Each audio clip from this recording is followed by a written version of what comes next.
Welcome back to the Caribou Data Science channel. Today I'm going to begin a series of short videos on how to calculate and plot what's sometimes called a smooth or a fitted curve to the COVID-19 data. In particular, the COVID-19 data today is going to be the European Center for Disease Prevention and Control's COVID-19 data set. That is a daily total data set, so each row represents one country for one date and the total number of cases and deaths for that country for that date. We're going to begin by cloning the my Base R smooth Github repository, using it to create a project with, which is easy enough. You come up here, select New Project, select Version Control, select GitHub, paste in the command for the Git, and you see it's going to create a subdirectory called Base R smooth underneath the R directory. And just by way of explanation, we're going to be doing what's called maybe a simple mean or a simple or a non-moving average. The difference being, we're going to calculate the average for either a week at a time or a month at a time. So we're going to calculate the average for average cases of deaths for the first week of a month, the second week of the month, and so forth. The important thing is the dates never overlap. It's always first week, second week, third week. While in a moving average, you can go from, say, the first week could be, you can do an average up days 1 through 7, and then the next day you roll forward one day and do the average of days 2 through 8 and so forth. That's a moving average. But we're doing a simple weekly and monthly average here, or mean here right now. So you can see here, the RMD extension tells us that this is an Rmarkdown file. And this Rmarkdown file is used to create this report right here. So let's just open up this Rmarkdown file then. Change this date here to 6. This note, this up here, this sets the default size for the plots. And what we're going to do is we're going to pull in this COVID-19 data from the European Center for Disease Prevention and Control for August 6, 2020. Then we're going to these next two lines simply convert the date report field to an actual date type field as opposed to a character field. Then we're going to pull out the record to contain ES for Spain and to have cases greater than 0. Then we're going to pull out the first column and then the 5th, 6th, 7th, and 8th column after that. So let's just go ahead and do that first of all. So let's get some data in here. And if we take a look at the data, you see we got the date, the cases, the deaths, and this is the name of the country, and this is just the GeoID which I use to calculate. So first of all, let's just go ahead and do a simple line and a line plot of both the cases and the deaths. So here are Spain's cases and deaths. The deaths appear to be going okay. I mean, you had this one huge spike here, and then it appears to have really leveled out, which is kind of interesting, except for this one huge spike here. Let's take a look at cases. Now, there's an obvious trend here. You don't need a smooth fitted curve to see that this is going down like this and back up. But what you have spikes. It goes down, up, down, up, up, down, up, down, and then down. Now the question is this last part here trending up, or is it trending down?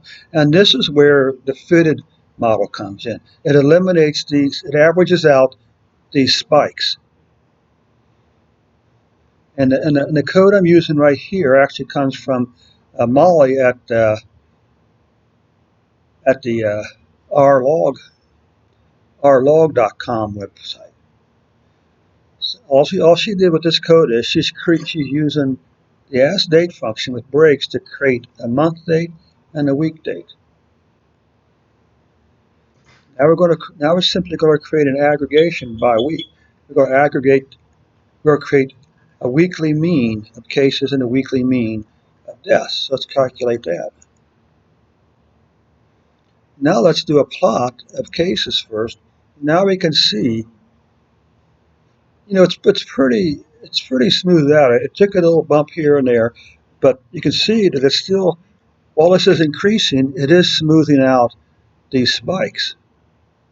Let's go down then and take a look at the deaths. Now here you can see still about the same fit as for weekly means. This causes a spike here, but it still appears to be flat.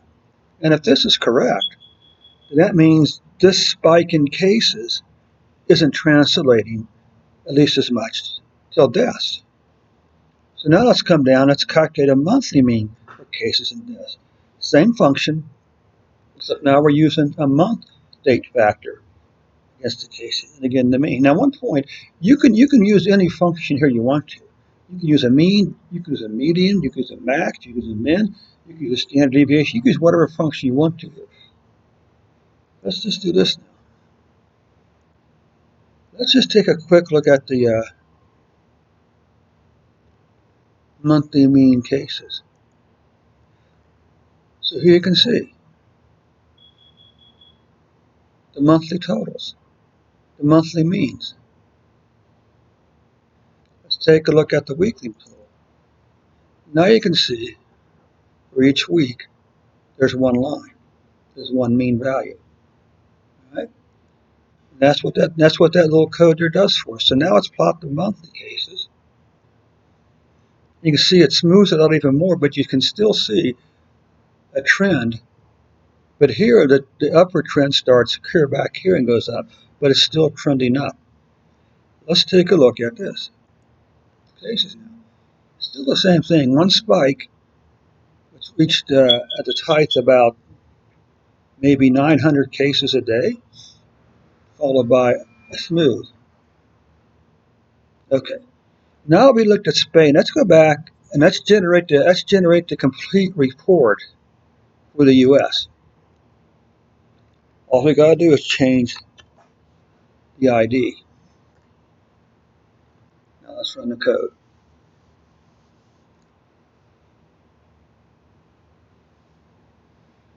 Daily cases for U.S.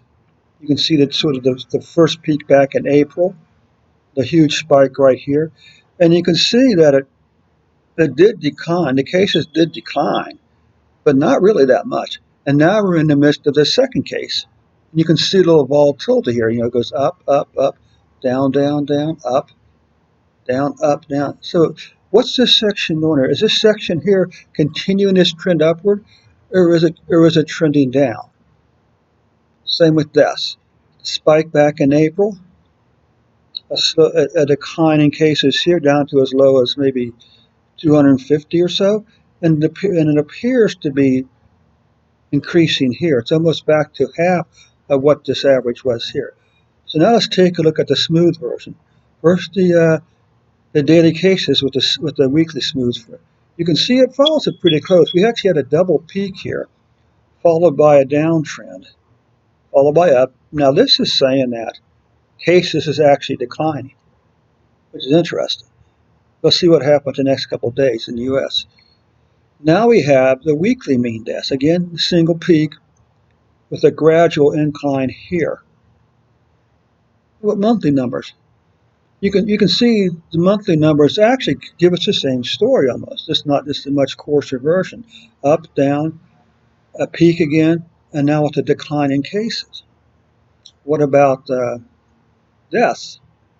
Well, a single peak here, and this is showing a slow increase. But anyway, so that's it for today. Next time we'll take a look at a more common smoothing technique called moving averages or rolling means. And the advantage to that is you can decide the size of the window you want to use. We can do a 7-day rolling mean, a 14-day rolling mean, a 28, and so forth. Any rolling mean window we want to use, and this will give us a much better fit to our data. So anyway, Hey, thanks for stopping by. Thanks for watching the video. And don't forget to like, share, and subscribe to the station. Thanks again. Till we see you next time. Bye.